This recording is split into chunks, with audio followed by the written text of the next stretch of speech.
अस्सलाम वालेकुम व्यूअर्स, मेरा नाम मोहम्मद इमरान है। मैं अपने चैनल पाक न्यूज़ अब से आप लोगों को खुशामदीद कहता हूँ। नया वाले से पहले काइंडली चैनल को सब्सक्राइब कर दें और बेल आइकन को दबा दें। शुरू अल्लाह के नाम से जो बड़ा मेहरबान और नहायत रहम करने वाला है।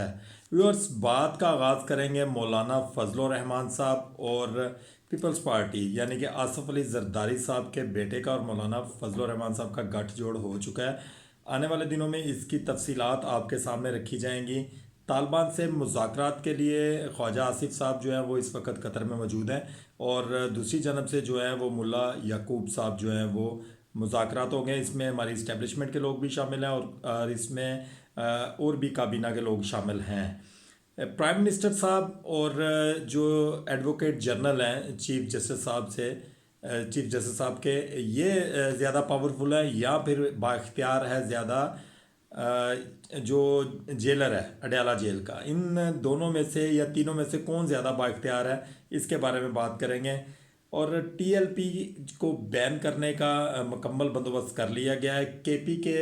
के जो सीएम है सुहेल अफरीदी साहब, उसके बारे में बात की जाएगी। बात स्टार्ट करते हैं मौलाना फजल रहमान साहब से। मौलाना फजल रहमान साहब पहले मैदान में, चूँकि आने वाले दिनों के अंदर 27वीं तरमीम होने जा रही है पाकिस्तान के अंदर, और इसके लिए शोर शराबा करना थोड़ा सा ज़रूरी होता है। 26वीं तरमीम आपको याद होगी जिस वक्त करवानी थी इस्टेब्लिशमेंट ने और हमारी गवर्नमेंट ने, उस वक्त मौलाना फजल रहमान साहब को मोहरा बनाकर पेश किया गया था, जिसके साथ पीटीआई के जो उस वक्त के मौजूदा रहनुमा थे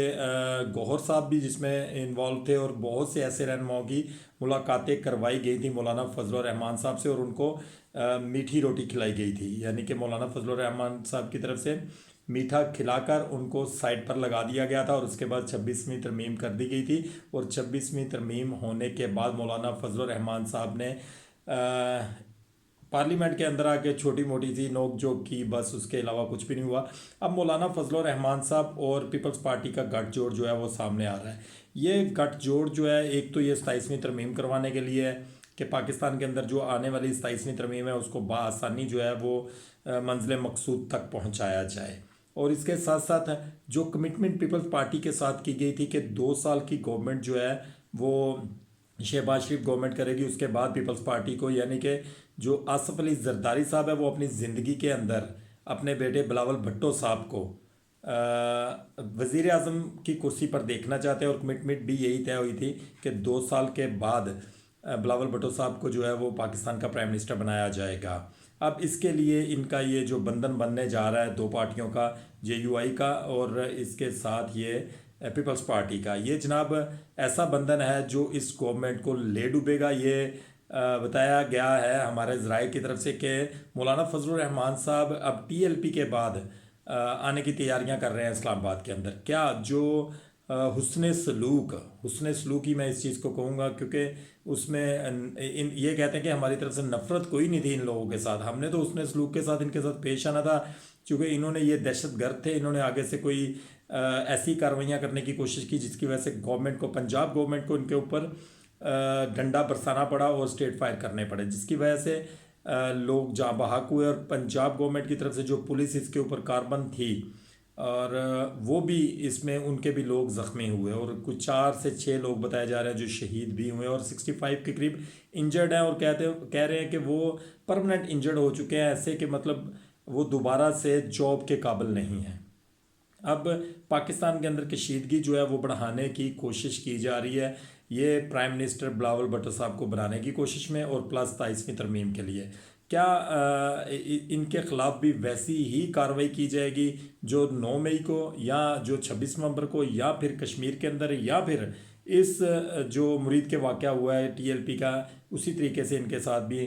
वो कहते हैं आहनी हाथों से निपटा जाएगा। ये मरियम साहिबा कहती होती है कि आहनी हाथों से निपटेंगे हम ऐसे लोगों के साथ। अब देखते हैं कि इनके साथ कौन सा हाथ रखा जाता है या कौन सा सलूक रवा रखा जाता है। तालिबान से मुज़ाकरात के लिए हमारे ख्वाजा आसिफ साहब जो हैं और उनकी टीम, इस्टेब्लिशमेंट के लोग मौजूद हैं उसके अंदर, और लॉ इन्फोर्समेंट एजेंसीज़ के लोग इसके अंदर मौजूद है। तालिबान के साथ मुज़ाकरात जो हैं वो कतर के अंदर होने जा रहे हैं, और हमारी टीम वहाँ पे मौजूद है। अब जो हमारे ये वुज़रा वहाँ पर पहुँच चुके हैं, क्या ये इस चीज़ के ऊपर कायल कर सकेंगे कि ये जंग बंदी जो है ये मुस्तकिल की जाए, या टीटीपी जो वहाँ पर कार्रवाइयाँ कर रही है, वहाँ से पाकिस्तान के अंदर जो कार्रवाइयाँ कर रही हैं दहशत गर्दी को जो बढ़ाने की कोशिश की जा रही है पाकिस्तान के अंदर, क्या ये लोग उनको इस चीज़ पर आमादा कर सकेंगे कि वो टीटीपी के ख़िलाफ़ वहाँ पे कार्रवाई जारी रखें अपनी और उनको कैफ़रे किरदार तक पहुँचाएं, या फिर इसका हल वही है जो पाकिस्तान आर्मी ने, हमारे जो जनरल साहब हैं उन्होंने जो फैसला किया है कि इनके खिलाफ कार्रवाई की जाए और इनके ऊपर प्रॉपरली अटैक किए जाएं इन लोगों के ऊपर, तालिबान के ऊपर, ताकि इनको भी मलियामेट कर दिया जाए, या फिर जो पॉलिसी वो रखी जाएगी जो फिर राणा सनाउल्लाह साहब ने महर बुखारी साहिबा के एक प्रोग्राम के अंदर ये बात कही थी कि आप लोग जो है वो पलंदा इकट्ठा करते हैं, आप लोग 2 नंबरी की सहाफ़त करते हैं, जिसके ऊपर उन्होंने फिर राणा सनाउल्लाह साहब के और मरियम औरंगज़ेब के क्लिप चलाए थे और उसके अंदर इनकी गुड तालिबान और बैड तालिबान की एक कन्वर्जेशन जो इन्होंने मीडिया के ऊपर की थी, जो टॉक की थी, उसके बारे में उन्होंने बताया था या वो पॉलिसी इख्तियार की जाएगी कि फिर दोबारा गुड और बैड तालिबान को देखा जाएगा। अब ये जो सिनेरियो है ये पाकिस्तान और जो मुल्ला याकूब साहब है जो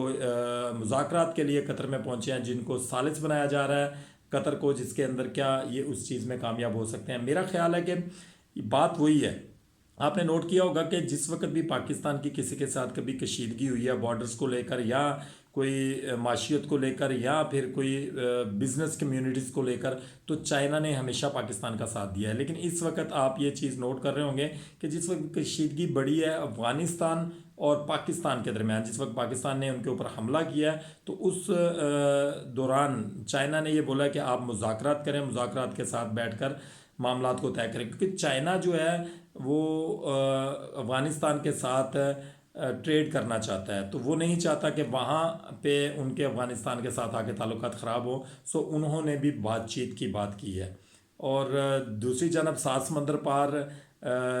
हमारे जो ट्रंप साहब है, प्रेसिडेंट ट्रंप साहब अमेरिका के, और उनको भी ख्वाजा असद साहब ने दावत दी है कि हम इनको दावत देते हैं कि अगर ये आकर इसके अंदर कोई मुफाहमत की पॉलिसी करना चाहते हैं इस जंग को रुकवाने में, तो वो हम उनको दावत देते हैं और वो इसके अंदर अपनी शमूलियत कर सकते हैं।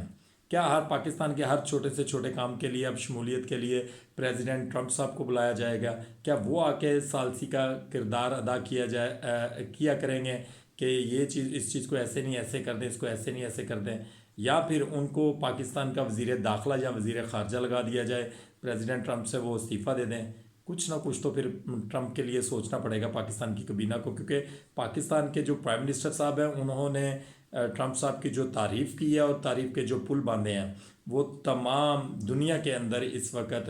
डिस्कस किए जा रहे हैं कि पाकिस्तान के प्राइम मिनिस्टर किस तरह से इस तरह की तारीफ़ जो है वो प्रेसिडेंट ट्रंप साहब की कर सकते हैं।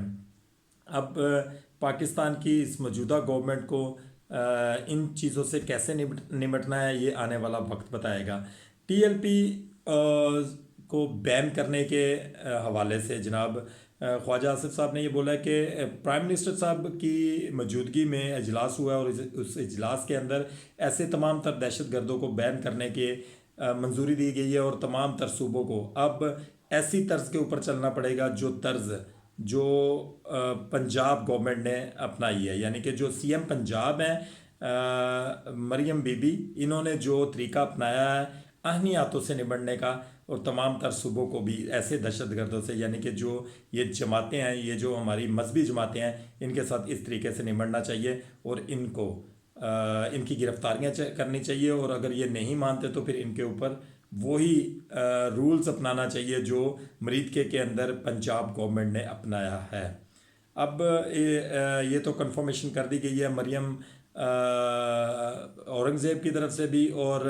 आपकी बुखारी साहबा की तरफ से भी। उन्होंने ये बोला है कि पाकिस्तान के जो टीएलपी की जमात है, सॉरी, उनकी मसाजिद को और मदरसों को जो है वो बैन कर दिया गया है, उनको सील कर दिया गया है और इस जमात को भी हम बैन करने जा रहे हैं। अब पाकिस्तान जो इस वक्त ये टीएलपी वाले हैं पाकिस्तान के अंदर, ये तमाम तब अभी तक रूपोश हुए हैं और इनके जो लीडर है साद रिजवी साहब, अंस रिजवी साहब, उनका अभी तक नहीं पता चल रहा कि वो किस अदारे की हिरासत में है। अब इनकी कस्टडी का जब तक पता नहीं चल सकता ये किनकी कस्टडी में है, तो उतनी देर तक जो उनके कारकुनान हैं वो रूपोश हुए हैं, वो उनके घरों पर छापे मारे जा रहे हैं और 5,000 के करीब गिरफ्तारियां की गई हैं, जो इन्होंने मीडिया टॉक के अंदर बताया है। प्राइम मिनिस्टर साहब, चीफ जस्टिस साहब के जो एडवोकेट जनरल हैं वो, या चीफ जस्टिस साहब, तीन ये ज़्यादा ताकतवर हैं या फिर बाइख्तियार हैं जनाब अडयाला जेल के जेलर साहब। राणा सनाउल्लाह साहब ने कुछ तहमीद ऐसे बांधी है, उन्होंने कहा जनाब हमारे हाथ खड़े हैं,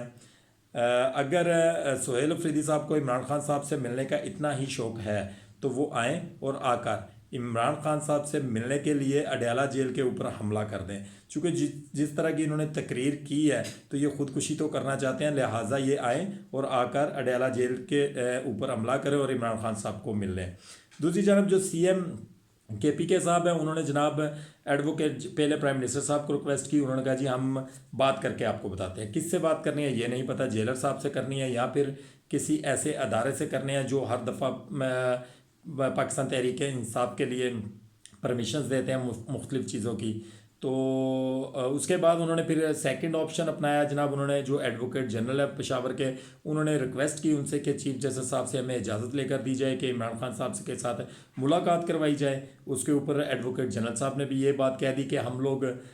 कोशिश करते हैं, और चीफ जस्टिस साहब ने कहा जी मैं बात करके आपको बताता हूँ, लेकिन अभी तक कोई जवाब नहीं आया। फिर CM KPK ने क्या किया, उन्होंने एक लेटर लिखा, और वो लेटर किसको लिखा, उन्होंने चीफ जस्टिस साहब को ये लेटर लिखा, चूँकि वो इस वक्त राइट नो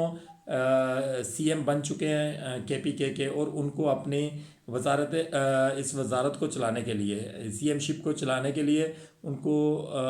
काबीना की ज़रूरत है, और काबीना जो है वो इमरान खान साहब के हुक्म के बगैर पूरी नहीं हो सकती। चूँकि जो मौजूदा गवर्नमेंट है वो ये चाहती है कि इमरान खान साहब की इस काबीना KPK काबीना के अंदर कुछ ऐसे लोगों को शामिल किया जाए जैसा कि पहले अली मीन गंडापुर साहब की काबीना के अंदर लोगों को शामिल किया गया था। वो लोग फिर मौजूदा काबीना को जो है वो काम करने नहीं देते। अब CM KPK जो है वो ये कहते हैं कि जी हम जो भी काबीना लगाएंगे खैबर पख्तूनख्वा के अंदर, हम उसका हिस्सा किसी ऐसे शख्स को नहीं बनने देंगे जिसकी मंजूरी इमरान खान साहब नहीं दे सकते। तो लिहाजा हमारी मुलाकात का फिलफौर बंदोबस्त करवाया जाए ताकि KPK के अंदर काबीना की अनाउंसमेंट की जा सके। पाकिस्तान इस वक्त किस जगह पर खड़ा है, ये समझ से कुछ बालातर चीज़ें हैं। कुछ ट्वीट ऐसे हैं जो आपको बताएं और आप लोगों के रोंगटे खड़े हो जाएं, जो पाकिस्तान तहरीक इंसाफ के लोग या मुख्तलिफ लोग करते हैं। अब जो असद उमर साहब आपने जानते हैं, पाकिस्तान के जो पाकिस्तान तहरीक इंसाफ के जो रहनुमा रह चुके हैं और काफ़ी वजारतें भी इंजॉय कर चुके हैं। मीडिया रिपोर्ट्स के मुताबिक हुकूमत जो है, उनका कहना है मीडिया रिपोर्ट्स के मुताबिक हुकूमत IMF टीम को पाकिस्तान आने से रोक रही है, जो 30 अरब डॉलर तक के तजारती डाटा के फ़र्क की तहकीकात करना चाहती है। आखिर मज़ाहमत क्यों, किस बात के सामने आने का खदशा है, एक आज़ादाना तहकीकात किसकी चोरी को बेनकाब करेगी। असद उमर साहब काफ़ी अरसे बाद आपको सोशल मीडिया की जीनत बनते हुए नज़र आए होंगे। असद उमर साहब ने ये जो ट्वीट किया है ये आज की डेट का ट्वीट है, 18 अक्टूबर 2025 का। और इस ट्वीट के बाद आपको क्या फ़ील होता है कि पाकिस्तान के अंदर इतनी बड़ी जो मिकदार के अंदर इतनी बड़ी आप कहते हैं अमाउंट जो है वो कर्ज़े के तौर पर ली गई है, क्या उसमें घपला हो सकता है, या फिर ये तमाम तर पैसा जो है वो बिल्कुल राइट्स जगह पर लगा है जिस जगह पर इन चीज़ों की ज़रूरत थी, या फिर ये पैसा पाकिस्तान तहरीक इंसाफ को या TLP को या फिर आने वाली जमातों को दीवार के साथ लगाने के लिए इस्तेमाल किया गया है, या ये पैसा मरियम बीबी की जो शोहरत है उसमें इजाफा करने के लिए इस्तेमाल किया गया, या प्राइम मिनिस्टर साहब के शशकों के लिए, या फिर कुछ ऐसे लोगों के मुंह बंद करने के लिए जो पाकिस्तानी अवाम की खातिर अपनी आवाज़ को बुलंद करना नहीं चाहते, कि वहाँ पर ख़र्च किया गया है। ये आने वाला वक्त पाकिस्तान के अंदर होने वाले तमाम तर इक़दाम जो पाकिस्तान तहरीक इंसाफ कश्मीरियों के साथ और बलोचियों के साथ और उसके साथ साथ TLP के साथ जो हुस्ने सलूक रखा गया, मैं इसको हुस्ने सलूक ही कहूँगा जनाब, मैं नहीं कहूँगा कि ताकत का इस्तेमाल हुआ है, क्योंकि जिस तरीके से लोग एहतजाज रिकॉर्ड करवाते हैं, एक बंदा एहतजाज रिकॉर्ड करवा रहा होता है, एक जमात, दूसरी जमात उसकी टांगें खींच रही होती है, तीसरी जमात ये कह रही होती है वो नचन वालियां दे पुत्र जेड़े आ वो आज़ादियाँ नहीं ले सकते, ठीक है। फिर जब अपनी बारी आती है तो दुम दबाकर भाग जाते हैं ये लोग।